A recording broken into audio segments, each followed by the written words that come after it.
Michael Jordan.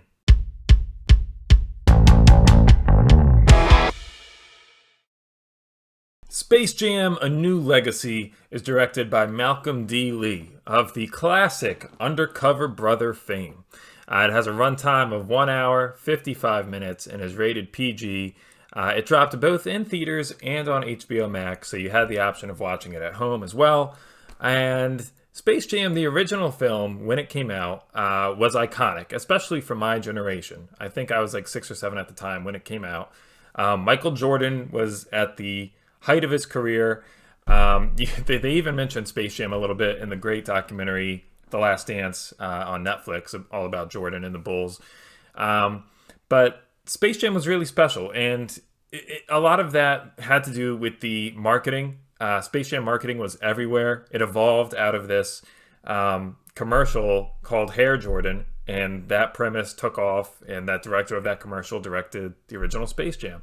And no one really thought that Michael Jordan would do a movie like that, especially with the Looney Tunes and that Roger Rabbit kind of technology that was still pretty impressive at the time with all the green screen.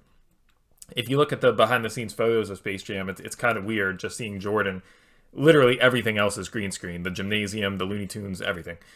But Space Jam: A New Legacy, it's not as special, I don't think. And I'll be honest, some of that might be nostalgia on my part. Space Jam is a really special movie for my generation, just because it was everywhere.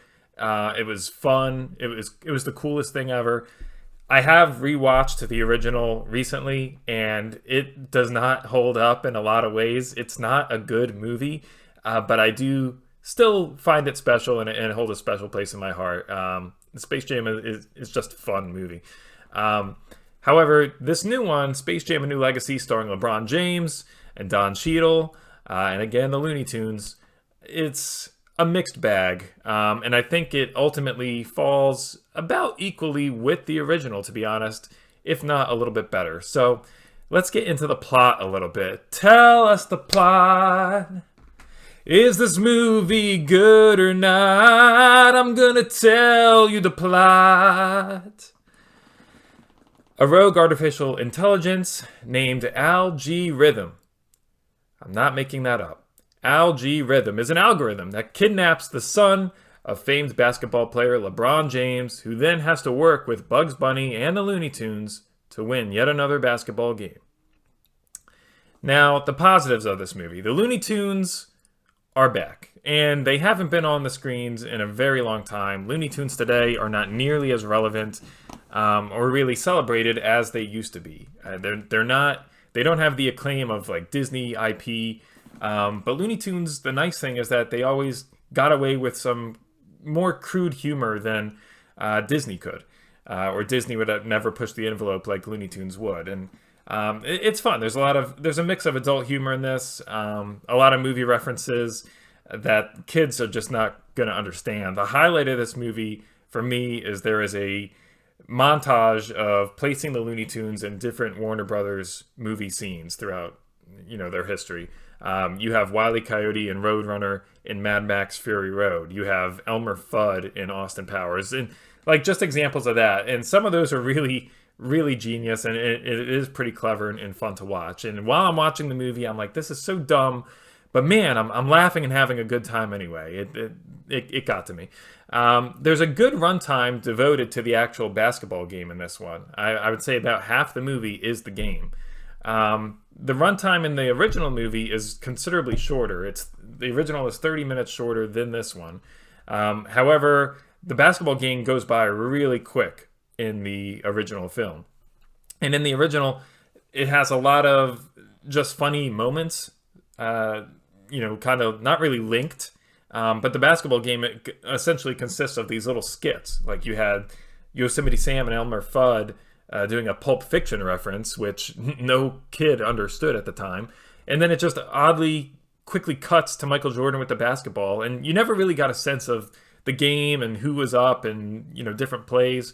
But in this one, I have to hand it to them. So the cinematography, it kind of follows the game a little closer. You get an idea for it. They establish the rules of the game, how it's more like video game style points with style points and the score goes up in the thousands. So they do a better job of establishing the rules of the actual basketball game. It is easier to follow the actual basketball game. And so I think that's honestly a big improvement over the original. It also has a stronger plot structure, an easy beginning, middle, and ends that is easy to follow, has some good beats. The family is actually there. So LeBron remembers what he's actually playing for. In the original film, Jordan's family is just kind of oblivious to this whole adventure that he's on with the Looney Tunes. So you never really get a sense of that. So there are some, just basic story improvements in this one over the original. Now, the original, in its favor, I will say, has simplicity going for it. And it's a fun time. It's a quick hour-and-a-half movie. But this one, I think, just does have a better structure overall. Some of the negatives. Now, there are a lot. And this will be debatable about how many people like the involvement of several different Warner Brothers IP in this movie. It feels a little exploitative of their IP and maybe a little disingenuous or disrespectful to the creators. I highly doubt Warner Brothers got George Miller's blessing to use footage from Mad Max Fury Road. But I mean, it's fun. Like, it's cool to look at all the different Easter eggs and, pick out who's who in the basketball game in the background. But one has to wonder, what is Warner Brothers' goal here? If the original film is based off a commercial, Space Jam: A New Legacy feels like it is a commercial for Warner Brothers. They don't have the properties that Disney has. Like, it would be one thing if Disney made Space Jam and you could use Marvel World and Star Wars World and, of course, Disney World. But with Warner Brothers, like, you're trying to make them... I know a new Matrix movie is coming out, but you're trying to make the Matrix relevant for kids, and then Game of Thrones. Like, kids are going to know Game of Thrones and Casablanca, Mad Max, Austin Powers. Like, so many different references. It's just strange. It's strange in a kid's movie to see the gang from A Clockwork Orange at the basketball game when kids, I hope, don't get that reference or know those characters. I can only hope. And a lot of the things in as fun as the Easter eggs are in the background, like you have Mr. Freeze from Batman and Robin in his bathrobe. Sing. And it's not Arnold. And it's not CGI Arnold. They don't try to even make it look like Arnold. It's just a guy in a, it looks like they took people off of Hollywood Boulevard who cosplay for money and photo ops and just put them in the background as extras. And they could have gone a little bit further with the budget and, tried to actually get characters that look a little more accurate and a little more realistic. Another negative is that while the story is better, I think, than the original, the runtime, it does feel a little drawn out at times. This movie does not need to be close to 2 hours. It could have been an hour and a half, and it would have been tighter. The first half is a bit of a slog. The second half is definitely more fun, especially after halftime and then to the end, when the Looney Tunes really shine and like do their loony business. It's really fun to watch, and you get swept up in it.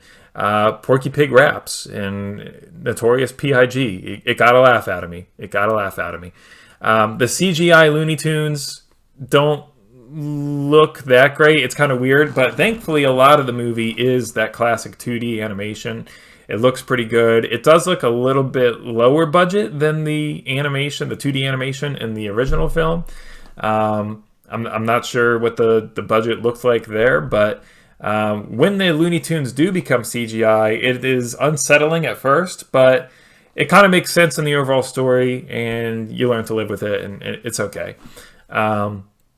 Don Cheadle, he's a great actor, but man, I think he's miscast in this. He's just doing this for the paycheck, I think. But Al G. Rhythm, awful character. And there's something to say that it's a little unsettling and disconcerting that how real it feels that Warner Brothers Studios may actually have an algorithm that sends them computer-generated movie ideas, and they just do that to make money. And that's depressing. But Well, I mean, we'll see what the future of Warner Brothers is with HBO Max and all that.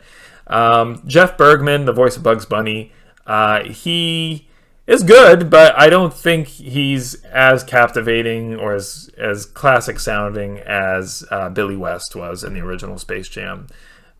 Billy West was a great voice for Bugs. And overall, I think while the plot structure is better, and I will say, I think overall Space Jam: A New Legacy is the superior film to the original. I don't find it as special, and I don't think it's going to be as iconic as the original. It is up for debate. It will always be up for debate of who is more iconic, Michael Jordan or LeBron James. But I think Jordan, you just didn't expect him to do a movie like this. And LeBron James has done some movies, so you kind of do. And I don't know, there's just something that was lightning in a bottle, that first film. Even though it's not good, it was everywhere at the time. So Space Jam: A New Legacy, do I recommend it? If you liked the first one, you'll probably enjoy some things about this one. If you didn't like the original, you don't have to watch this one. You probably won't like it. I will probably give Space Jam: A New Legacy 2 jams out of 5. Check out my other movie and TV reviews. I also have a comic book classroom series. The first video is up talking about Kang the Conqueror. Stay tuned. I'm Brandon K, making your day. And just remember about Larry Bird, Larry's not white. Larry's clear.